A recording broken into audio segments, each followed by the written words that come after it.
Seja bem-vindo, que Deus fale ao seu coração. Uma alegria estarmos juntos nessa noite mais uma vez. Nós estamos pensando durante as últimas semanas e esse mês que estamos vivendo e o próximo, sobre um novo começo. E para você que está procurando entender, vivenciar essa experiência, a minha oração é que hoje à noite a gente tenha algumas diretrizes concretas e espirituais para esse novo começo que Deus pretende dar para a nossa vida. Eu queria convidar você a abrir sua Bíblia em Isaías capítulo 63, e o texto vai ser projetado ali para você poder acompanhar. Se você não está com a sua Bíblia, mas se você está com a sua Bíblia, nós vamos usar a revista atualizada, a versão dessa noite que nós vamos usar para a nossa meditação. Queria te dizer que a parte final do livro de Isaías, ela é considerada, assim como o livro de Isaías, como o proto-evangelho, o primeiro evangelho. Existem algumas realidades que o livro de Isaías vai nos revelar que são muito distintas no Velho Testamento já.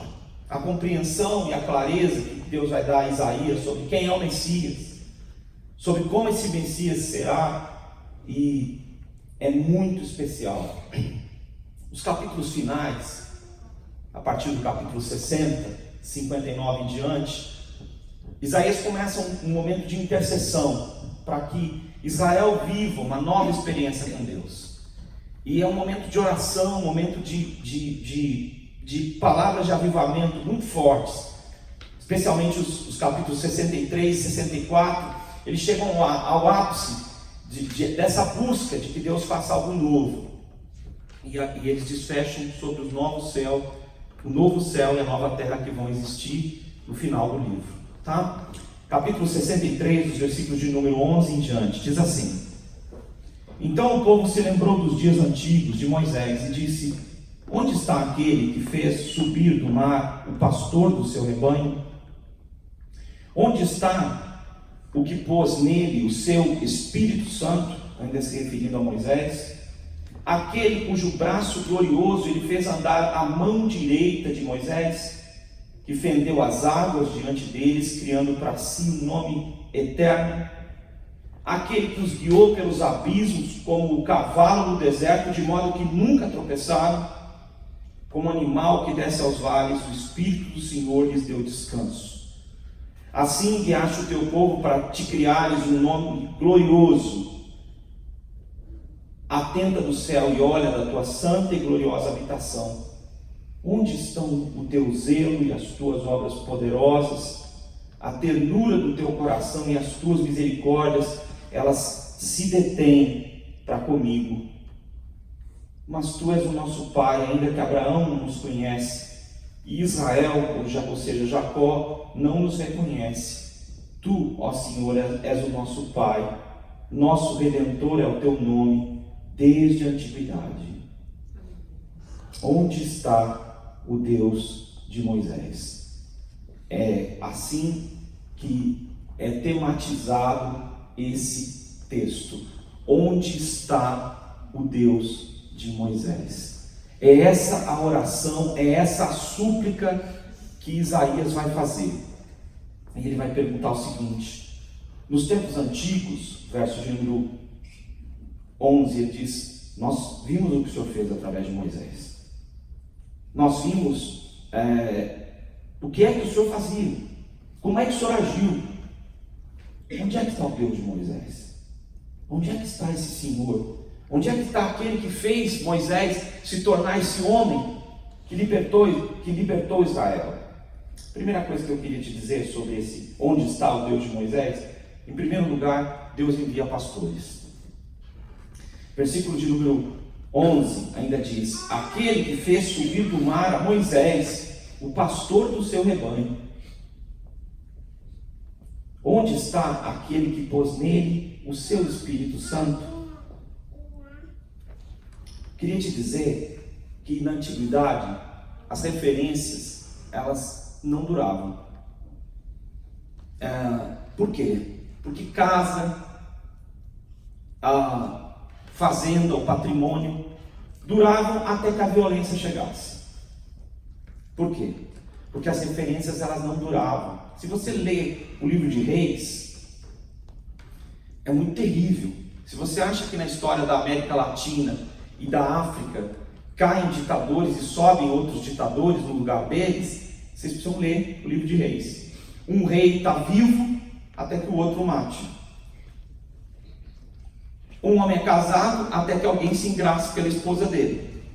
É assim que funciona, é a lei do mais forte. Então na antiguidade não existem referências, nem o que é nação. Como é que funciona a nação? A nação está de pé até que o outro invada. Característica da dominação assíria era desconstruir a cultura de um povo e o remeter para o exílio, para um lugar distante onde eles não falassem a língua deles, mas se miscigenassem com outros povos. Então uma nação existe até que ela é o quê? Tomada por outra nação. É assim que funciona no tempo antigo. Não existem referências. O que eu quero te dizer já de início nessa palavra da noite? Moisés é uma referência para Israel e Deus envia homens para serem referências para essa novidade de vida que você quer viver. Tá? Apesar de Deus enviar homens para te dar referências dessa novidade, isso não quer dizer que você abrace essas referências. Tá? E eu quero te explicar por que a gente não abraça. A gente não tem coragem de fazer uma oração que nem Isaías, dizendo: Senhor, onde está o Deus de Moisés? A gente não tem. Por quê? Porque a gente, no nosso tempo, a gente quer ser a própria referência. A vaidade que nós temos não permite que outras pessoas sejam a nossa referência. Então nós queremos ser os referentes. E nós não queremos ter que prestar contas para ninguém, espiritualmente, pessoalmente, mas nós precisamos de referências. Isso é uma verdade inata no ser humano. Quando você vai para um lugar deserto, sem uma bússola ou uma referência, você não consegue sair de lá mais. Se você estiver num barco e tiver mais ou menos 500 metros da terra, e você for colocado na água e o barco se distanciar, depois de um tempo a ondulação do mar vai fazer com que você não saiba onde você está, porque você perde as referências. Na vida sem referências, nós nos tornamos a nossa própria referência, porque nós queremos ser as nossas referências mesmo. E quando a gente começa a ser a nossa própria referência, nós somos tomados de uma vaidade, de um orgulho muito grande. A Bíblia diz que o solitário, ele é capaz só de buscar os seus próprios interesses, e nele não está a sabedoria. Quando nós estamos sozinhos, nós obedecemos o nosso instinto, aquilo que a gente acha que deve fazer. Tá? E se você se considera uma pessoa religiosa, ou está há muito tempo na igreja, você pode ter instintos religiosos, do que você acha que é certo. E você começa a agir conforme suas referências. E a quem você procura para te dar conselhos? Pessoas que pensam como você. Ou seja, se você é uma pessoa que está na beira do abismo, você procura, aqueles que estão vivendo aquela circunstância. Ou seja, você está perdido. E está com alguém que vai fazer você se perder. A verdade é que muitas vezes, ou na maioria das vezes, a gente quer estar certo. A gente quer muito estar certo. E a gente não entende que a gente precisa de milagres. Qual é o milagre que nós tanto precisamos? Nós precisamos muito que o Deus de Moisés seja o nosso Deus. Tá? Queria falar para você nessa noite explicitamente. Deus é um Deus de milagres. Deus é um Deus que opera milagres. Não acreditar nisso é herético. Reduzir Deus a uma fórmula doutrinária é uma espécie de heresia da qual você precisa se libertar. Muito, imediatamente. Por quê? Porque Deus, que é Deus, Ele quer te dar liberdade, mas ao mesmo tempo Ele é um Deus de milagres. Você precisa aprender a depender de Deus. E você precisa entender uma coisa que na minha juventude eu tinha muito medo.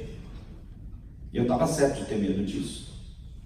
Eu pensava comigo, se eu crer em Deus, essa fé vai me arrebatar. E Ele vai me colocar desafios que eu não sou capaz de enfrentar. E Ele vai me colocar em circunstâncias para as quais eu não estou pronto para viver.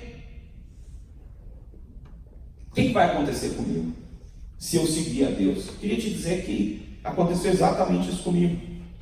Eu fui tendo que enfrentar desafios para os quais eu sozinho não podia enfrentar.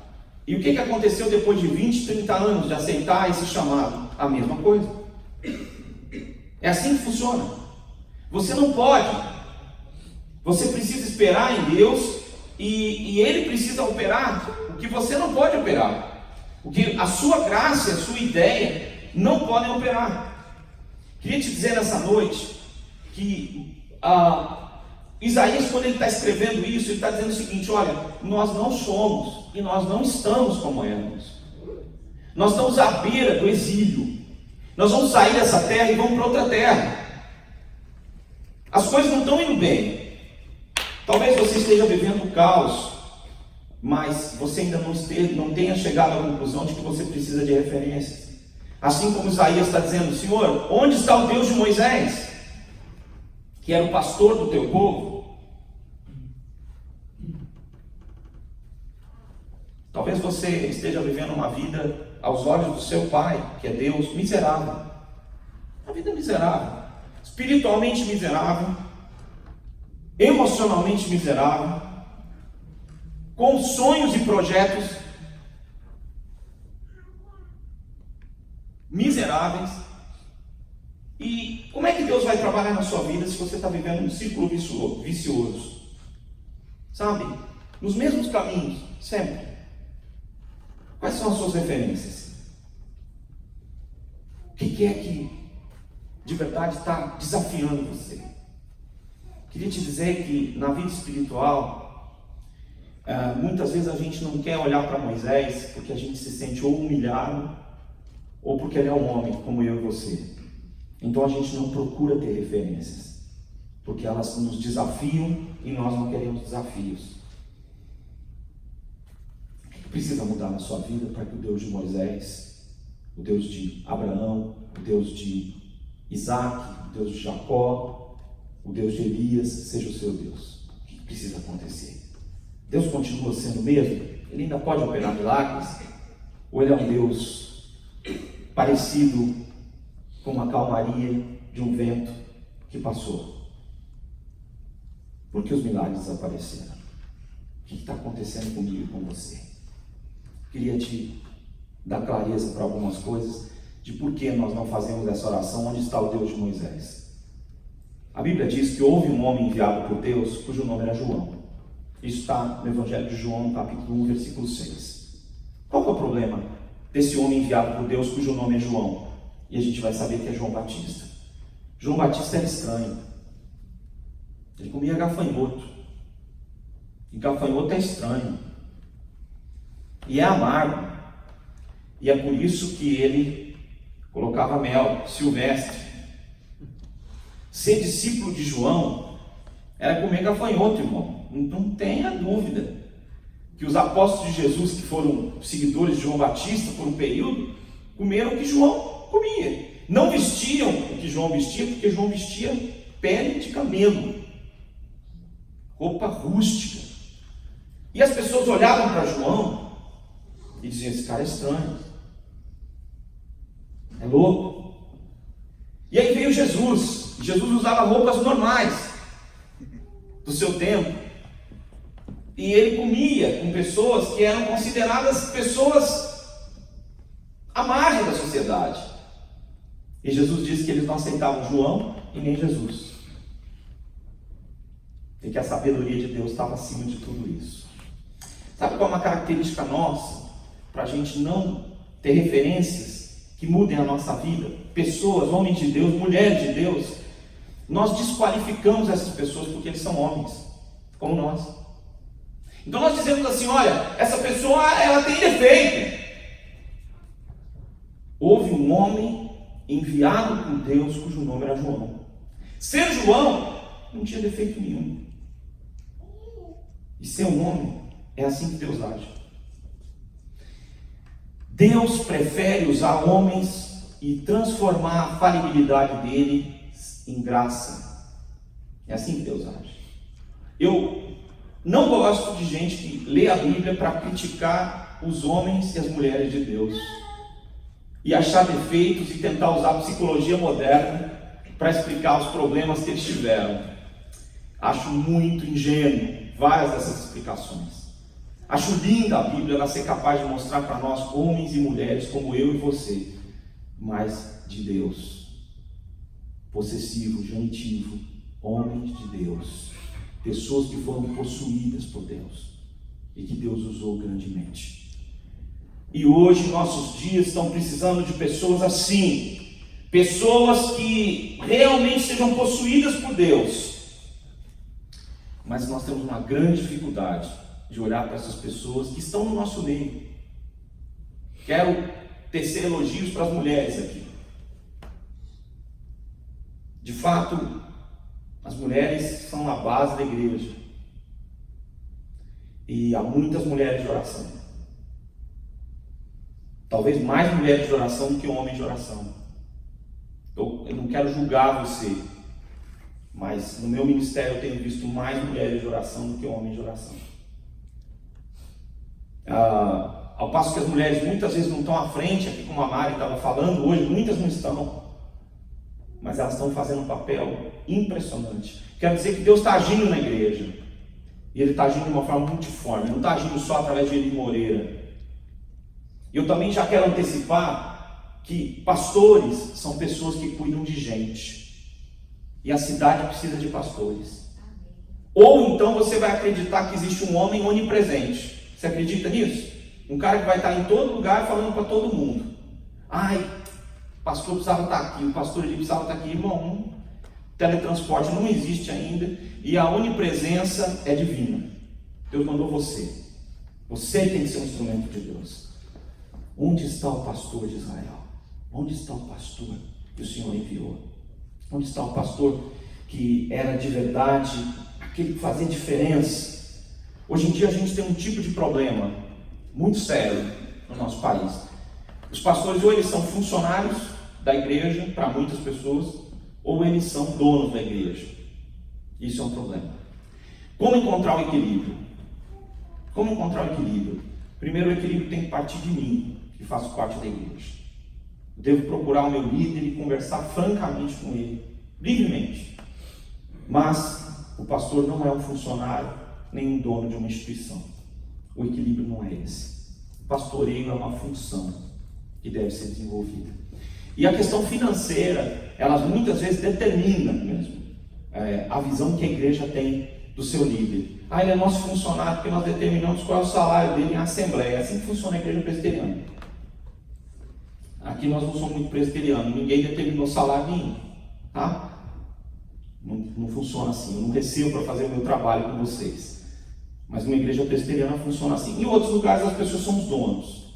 Eles determinam tudo, não existem reuniões públicas para conversar sobre o futuro e discutir como que isso vai acontecer. Nós temos nos proposto como igreja a trimestralmente nos reunir para conversar sobre o nosso futuro. Fizemos uma convocação recente, acho que um mês atrás, para a gente conversar sobre isso, e devemos fazer daqui a um mês, provavelmente, um mês e meio, uma nova conversa sobre o nosso futuro. Mas qual é a sua visão sobre as pessoas que Deus está colocando à sua frente?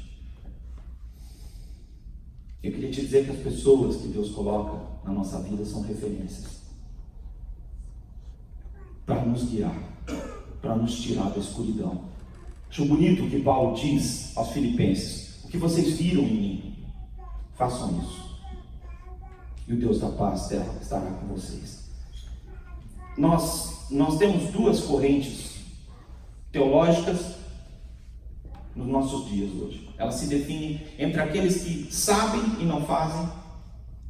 São pessoas que discutem quais são as teorias religiosas, mas não estão envolvidas com a prática cristã. As igrejas históricas encabeçam esse movimento. Infelizmente. E existem aqueles que são pragmáticos.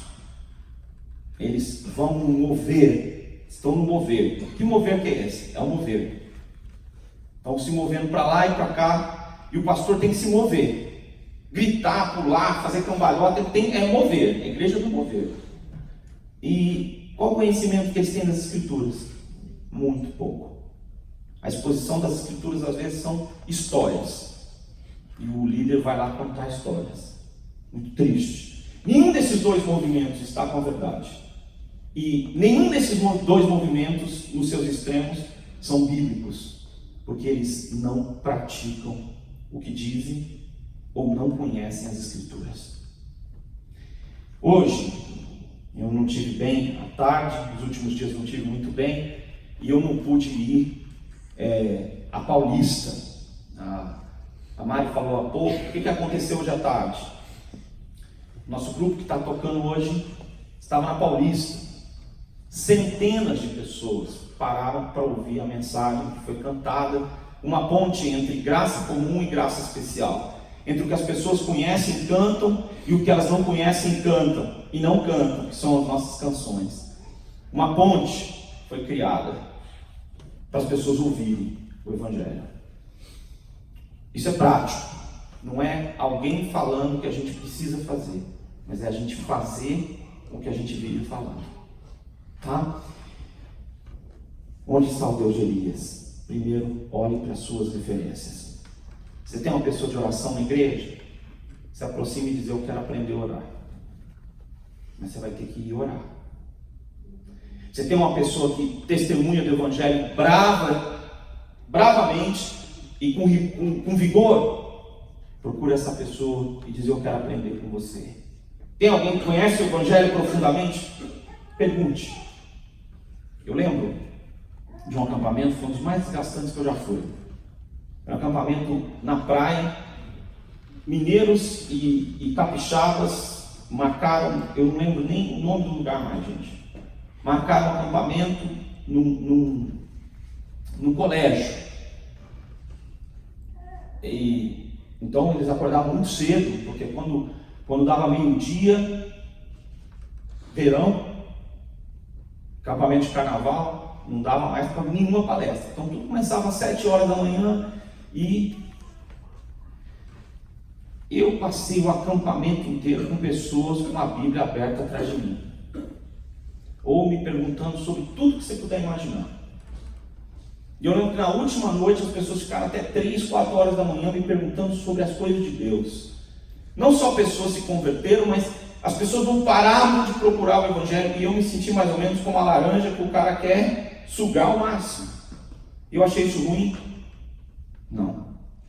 Mas hoje em dia, as referências muitas vezes elas estão perto de nós, mas nós temos tanto orgulho, tanta prepotência, que nós não queremos olhar para elas e aprender com elas.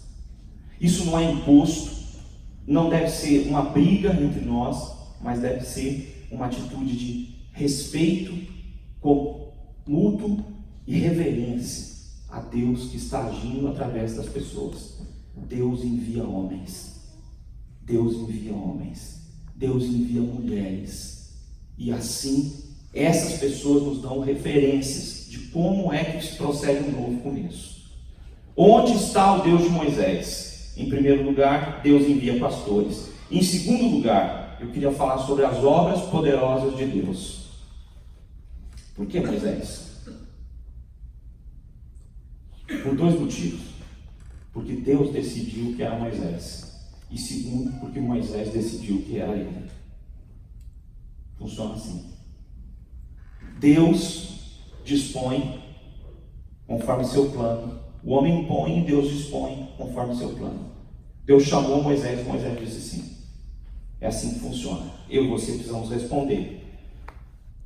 A vida de Moisés é dividida em 3 períodos de 40 anos. Literalmente assim. Por que a vida dele é tão precisamente dividida em 3 períodos de 40 anos? Eu não sei explicar. Mas a vida dele é dividida em 3 períodos de 40 anos. E em cada uma dessas fases, o Espírito Santo de Deus se revela na vida de Moisés. Como ele é uma referência, para o nosso ensino, a Bíblia diz aqui no verso de número 12: Deus pôs nele o seu Espírito Santo. Versículo 11, finalzinho do versículo. Onde está o Deus, ou aquele que pôs nele o seu Espírito Santo? Deus pôs o Espírito dele em Moisés. E durante cada um desses estágios, Deus se revelou a Moisés de uma forma diferente. Eu não destaquei aqui, eu só coloquei obras poderosas de Deus, mas eu queria te falar sobre a primeira fase, e aí eu quero usar sua memória para lembrar o que acontece. A primeira fase é do abandono dos tesouros do Egito. Quem disse isso é o livro de Hebreus, no capítulo 11. Ele abandona os tesouros do Egito. O conforto que ele tinha no palácio era um conforto. Você imagina um popstar riquíssimo. Era o conforto que ele tinha no palácio. Ele tinha tudo que alguém pudesse imaginar. Só que esse conforto era baseado na escravidão do seu próprio povo. Você imagina? A biga, 2019, ele tinha.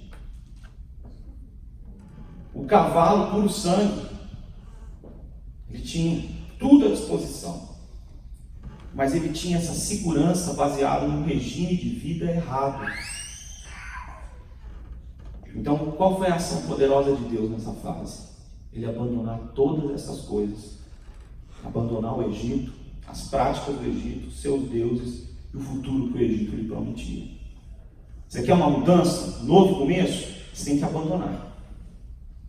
Numa das frases que eu postei recentemente aí no nosso Facebook também, eu coloquei o seguinte: que se eu não aborrecer o caminho que eu estou andando, eu nunca irei por um novo caminho.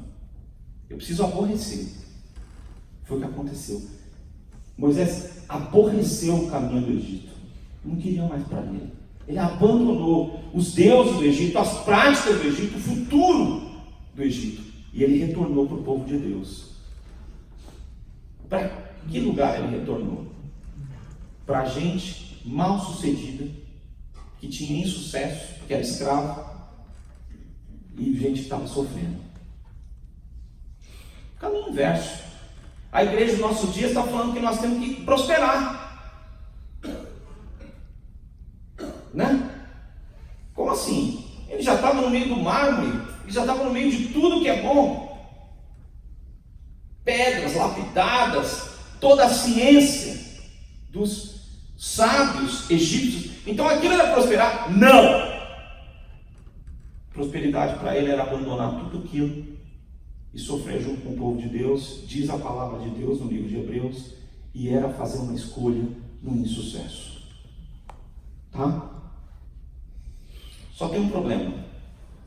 Naquela época, nos primeiros 40 anos, a Bíblia diz que ele tinha uma certeza: eu posso, eu estou no lugar certo, eu estou numa posição de destaque, então eu posso libertar o povo, eu vou fazer isso. Ele esperava reconhecimento do povo de Deus, diz o livro de Hebreus, e o que ele recebeu foi banimento. Matou um indivíduo à mão, se foi com uma faca, enforcado, a gente não sabe, por uma contusão, mas ele matou o indivíduo e enterrou. Termina a primeira fase da vida dele: eu farei, eu estou no lugar certo, fugindo do Egito. Aquelas roupas coloridas do Egito, de um príncipe, mesmo que ele não fosse o sucessor, ele tinha as regalias de ser filho da filha de Faraó. Aquelas roupas coloridas, elas vão se desgastando, e ele entra então na segunda fase, dos 40 aos 80 anos, o deserto. O deserto é o lugar da solidão, é o lugar onde as malas e a bagagem ela é desfeita. Muito difícil fazer novas coisas. No deserto, os sonhos adormecem e a morte cerca tudo no deserto. Se você bobear no deserto, você morre. Porque a morte espreita o deserto. O deserto é a falta especificamente de água. Ele deixou a história dele para trás e a missão dormiu por muitos anos. Mas o que a Bíblia diz é que ele ainda estava atrás do fogo que não se extingue. Ele ainda esperava que aquele fogo que não mais parecia estar no peito dele, agora tomasse conta da vida dele. A missão adormecida ainda era a coisa mais importante para Moisés.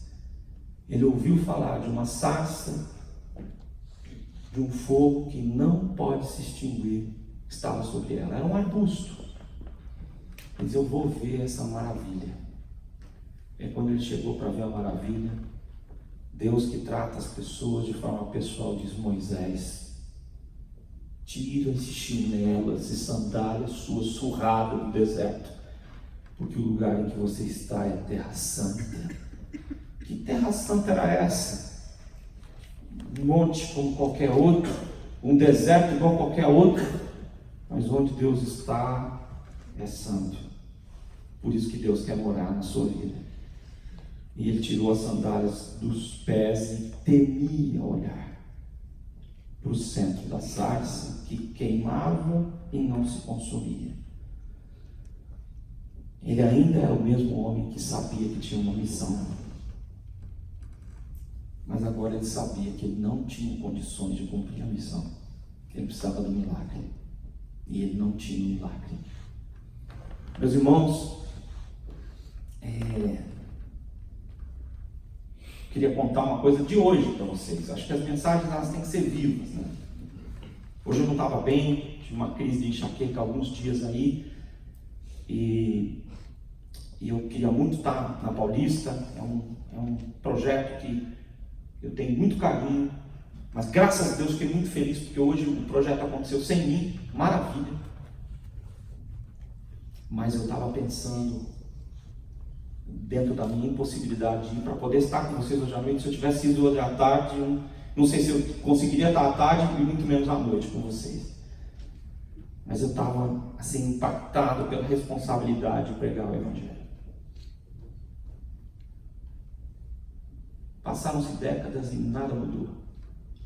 Eu continuo com muito temor de pregar o Evangelho. Temor é respeito. Eu não respeito só vocês que estão aqui me ouvindo. Eu respeito o Evangelho. Eu respeito as Escrituras. Eu tenho muito temor disso. Isso me gera tensão. E acho que até eu morrer vai gerar uma tensão. Eu não estou acostumado com esse lugar. Eu nunca vou me acostumar. É um lugar especial. É onde Deus está. Glória ao nome dele. Sabe, eu quero te dizer nessa noite que nós precisamos do milagre. O milagre é o próprio Deus.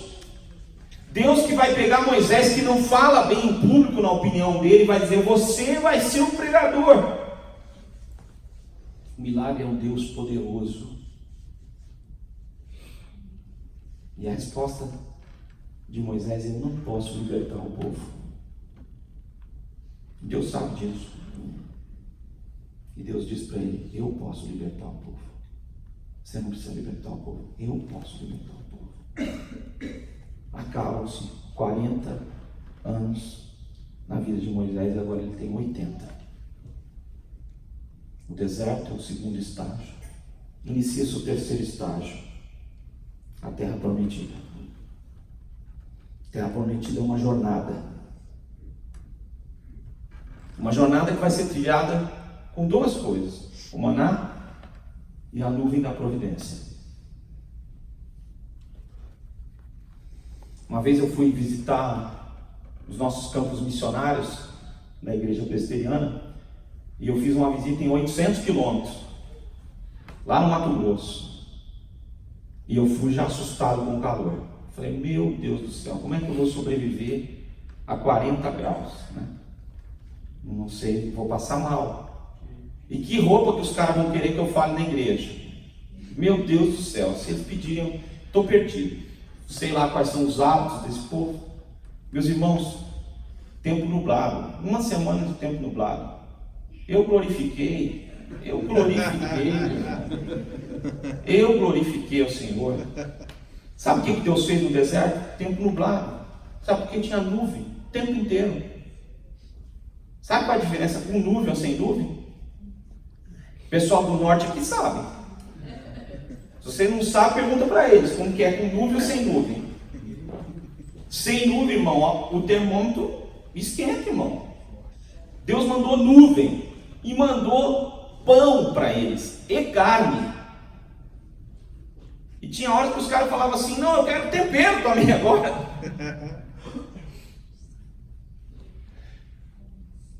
Meus irmãos, era para eles passarem fome e sede. E de certa forma, eles passaram fome e sede. Por quê? Porque eles não estavam na casa deles. E eles reclamavam muito.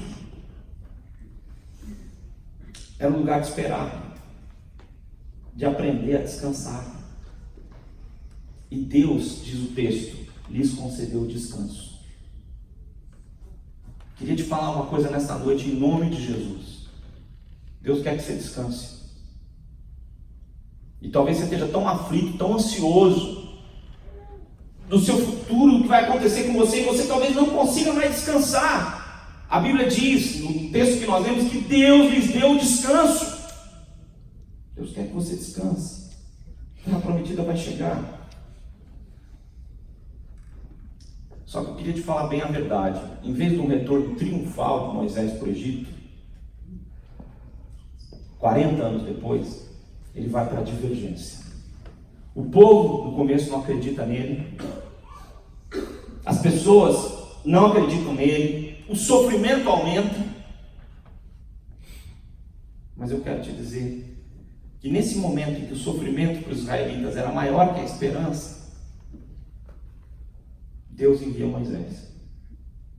E Deus começa a disciplinar os deuses dos egípcios. O Deus do Nilo, o Deus Rã, o Deus Mosca. Deus começa a castigar os deuses, e os deuses vão se prostrar. E a Bíblia diz que Moisés vai se tornar um cara famoso. Nas mídias sociais era Moisés em primeiro lugar. Estava lá todo mundo no Twitter falando: o que vai acontecer amanhã? Entra no canal do Moisés, você vai ver o que vai acontecer. A notícia já vai acontecer. Ixi, amanhã é trevas. Amanhã, rãs, piolhos. Quando Moisés andava na rua, todo mundo falava: é capaz do cara não saber quem era o faraó, mas Moisés todo mundo sabia. Ele diz: a hora que esse cara abrir a boca, a casa vai cair do Egito. O que eles querem? Querem libertar o povo deles. Moisés se tornou uma pessoa que as palavras dele são as palavras de Deus. Sabe? Ele não diz coisas que decorou. Tem gente que se considera de fato um homem de Deus, porque ele sabe repetir o que os homens de Deus falam. Mas as palavras deles não têm poder, não têm autoridade. Porque Deus sabe quem é dele e quem está vivendo para ele. Um servo de Deus, Antônio Elias, ele dizia muito claramente o que é unção. Uns são e outros não são. É assim que funciona. Então, se o Espírito Santo de Deus, nós já vamos falar disso, está em você, agindo livremente, você é. Agora, se não está, não é. Com essa ação divina, tudo se transforma. Para Moisés, escuta o que eu vou dizer agora: a terra prometida é o próprio Deus. Ele nunca vai entrar nessa terra. Para Moisés, a terra prometida é Deus. Ele vai se tornar íntimo de Deus. Deus vai contar segredos para ele. Deus vai fazer promessas para ele. E ele vai se tornar um intercessor por Israel. Tem hora que Israel irrita tanto a Deus, e Deus fala: eu vou acabar com esse povo. Mas eu entendo pelas Escrituras que Deus não está planejando acabar com o povo. Ele está preparando a Moisés para ser um intercessor. E Moisés coloca o rosto em terra e fala: Senhor, não faça isso. E eu volto a perguntar: onde está o Deus de Moisés? E eu te respondo: na intimidade. Na intimidade de quem já começou a viver o milagre, que é a presença de Deus. Terceiro lugar, eu queria te dizer sobre onde está o Deus de Moisés, que esse Deus está numa entrega total ao Espírito Santo. Diz o versículo de número 12: aquele cujo braço, o versículo 11 ainda, onde está aquele que pôs nele o seu Espírito Santo, cujo braço glorioso ele fez andar a mão direita de Moisés, que fendeu as águas diante deles, criando para si um nome eterno. Versículo 12, final do 11 e 12. Uma entrega total ao Espírito Santo significa que você vai aceitar desafios para os quais você não está preparado. Você vai dizer sim quando você não está pronto. Eu conheci um pregador e ele conta da primeira vez que ele foi dar testemunho para os moços. Era um bom pregador. Tinham centenas, ele fazia parte de um grupo de evangelismo, tinham centenas de moços e ele era a primeira vez que ele ia dar o testemunho. E ele começou a olhar para as pessoas e começou a sentir um calor, e o calor foi aumentando e as pessoas foram diminuindo, e ele só lembra das pessoas acolhendo ele, que ele tinha desmaiado.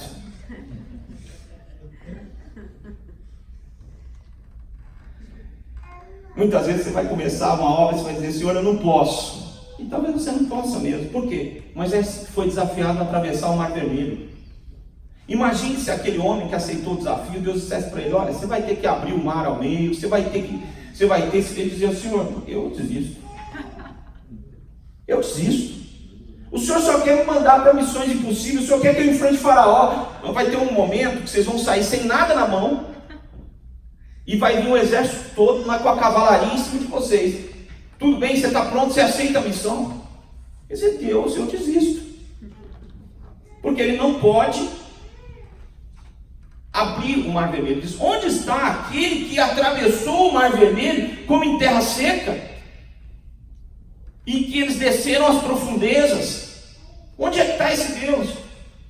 Teve um momento em que Moisés, o povo começa a falar assim: nós estamos com saudade de melão. Imagina o cara no deserto querendo comer melão, não? Nós estamos com saudade daquele frigorífico chegando aqui com um sorvete de melão. Irmão, que pedido é esse? Ele não pode atender os pedidos. Eles não têm provisões para a jornada, irmãos. Você imagina 3 milhões de pessoas, porque a gente sabe que são 600 mil homens. Imagine uma mulher e uma criança, tá? Ou imagine 5 numa família, que era mais comum. Dá 3 milhões de pessoas. Imagina a cidade de Campinas andando um deserto inteiro sem provisão, sem água e sem comida. Dá certo isso, irmão? Tem que estar errado. Eles não têm arma para a guerra. E eles vão chegar num povo violento ao extremo, que mata o inocente por qualquer coisa. E isso vai ser o que eles vão dizer. Os 11 espiões, aliás, os 10 espiões que vão ver a terra, eles dizem: o povo aqui, o cara mais bonzinho matou a mãe. Semana passada. Aqui o negócio não é brincadeira, não. Os caras têm uma cara feia, meu amigo, que só a cara deles já vence a batalha. Mas aquela cara, os caras: eu perdi, eu vou embora. Os caras são terríveis, aqui é tudo casca grossa. Nós olhamos para eles, nós parecíamos mosquinhas. O Caleb fala assim: tudo que eles estão falando é verdade, mas nós, em nome de Jesus, em nome de Deus, nós vamos vencer. Porque Deus está conosco. Os caras são ruins, casca grossa. Então o povo ficou apavorado. Era verdade? Era. Eles não podiam. E qual era o problema deles? Ele liderava um povo de escravo. E escravo não sabe democracia.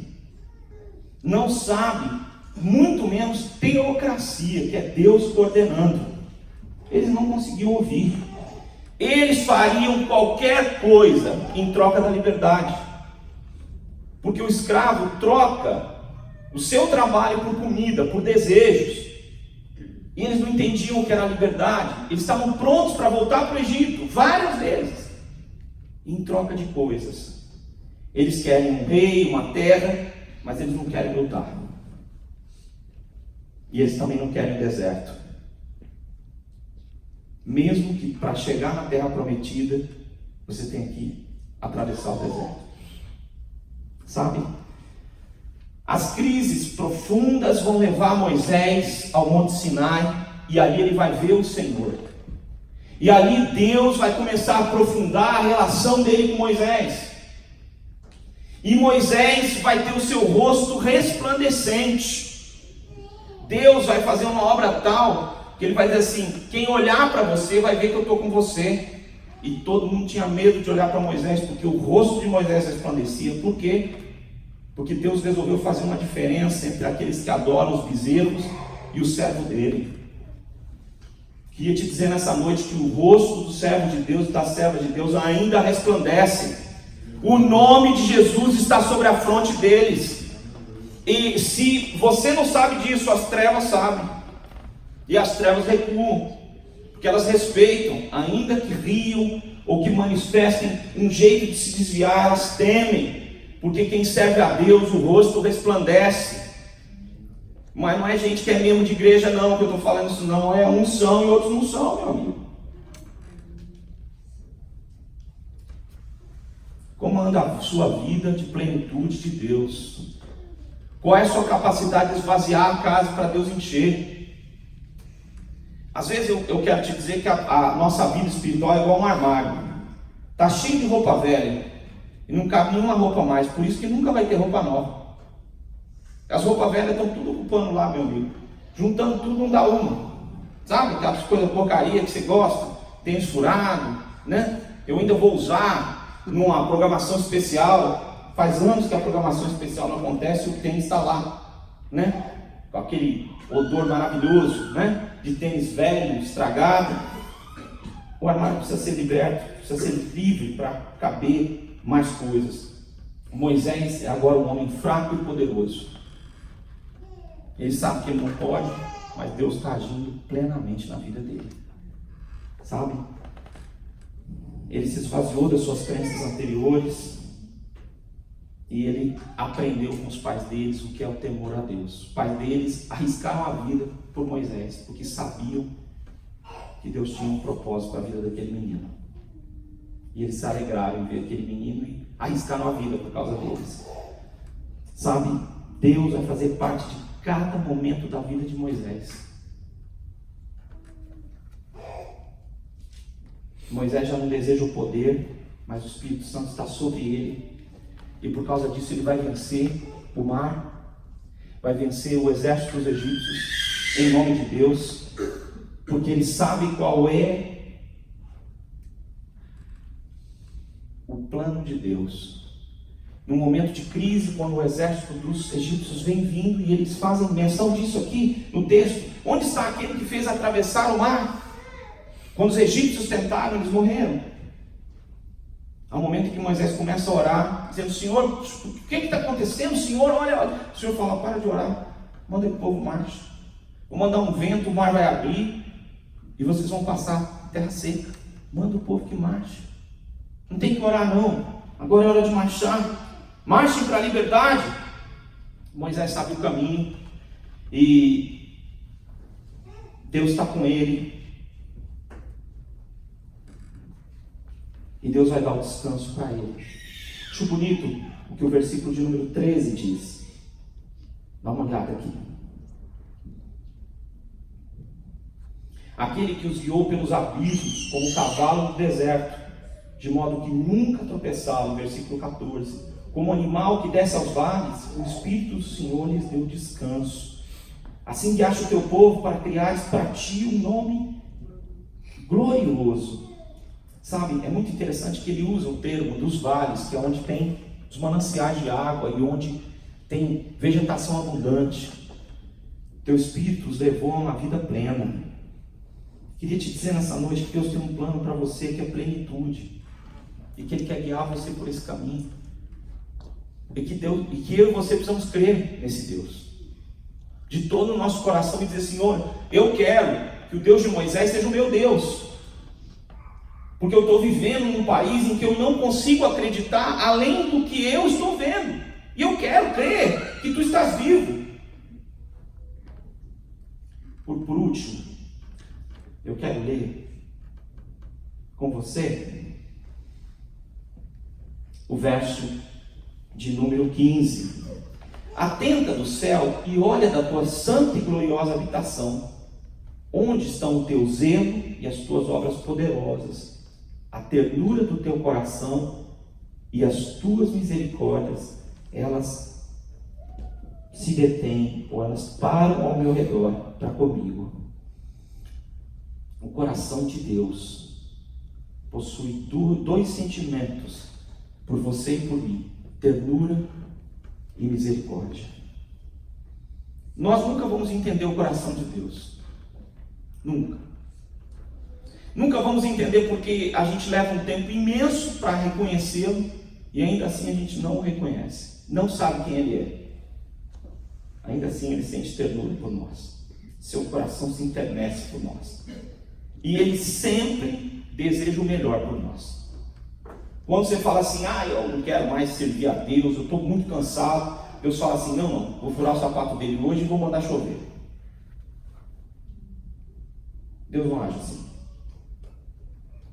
Nós desejamos a terra prometida, mas não desejamos o Deus que dá a terra prometida. Nós nos apegamos às promessas de Deus, muito carinho e afeto, mas não nos apegamos ao Deus que faz as promessas. Nós precisamos mudar as nossas referências. Nós precisamos de verdade entender que Ele habita no alto lugar, na sua santa morada. De lá Ele vê tudo, nada escapa ao seu plano perfeito. O reino dele está em toda parte.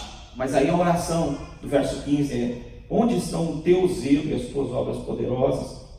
E aí eu queria te perguntar uma coisa nessa noite: você tem experimentado o cuidado de Deus para com você? Você tem visto o zelo, a preocupação que Deus tem com você? Você tem festejado a Deus pelo maná? Que é aquela comida que chega na sua casa para matar a sua fome. Você tem festejado a Deus pela roupa que você tem para vestir, que não envelheceu nem rasgou? Pelo sapato que você está usando? Você consegue se regozijar porque você tem água para beber no deserto? Deus está com você mesmo? Queria te perguntar nessa noite o que são as obras poderosas de Deus. E eu queria já te responder que é quando os céus tocam a terra e transformam a terra. É o seu reino sobre nós. Deus quer mudar a atuação dele na terra. Tinha um pregador um dia pregando uma mensagem, como sempre. Era o pastor de Dwight Moody. Moody era um sapateiro. E o pregador, que era o pastor dele, fez a seguinte mensagem: o mundo ainda está para ver o que Deus pode fazer com um homem totalmente entregue em suas mãos. E Moody disse: eu vou ser esse homem. E ele se tornou um pregador sem cultura, sem nada, para milhares de pessoas, para a conversão de milhares de pessoas. Eu vou ser esse homem.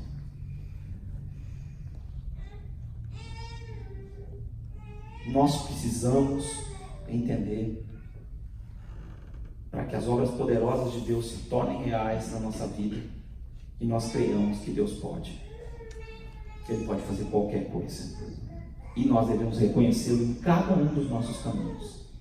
Quando você sair de manhã pensando no caminho que você vai seguir, você fala: Deus, o Senhor está nesse caminho, vai comigo, senão muda o meu caminho.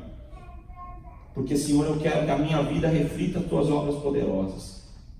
Segunda coisa que eu quero te dizer, está no verso de número 16, diz: Senhor, ainda que Abraão não nos conheça, e Israel, que significa Jacó, não se lembre quem nós somos, tu és o nosso Pai. A segunda obra poderosa de Deus é fazer você seu filho, é tornar você seu filho. E a gente tem dificuldade de compreender que a gente é filho de Deus.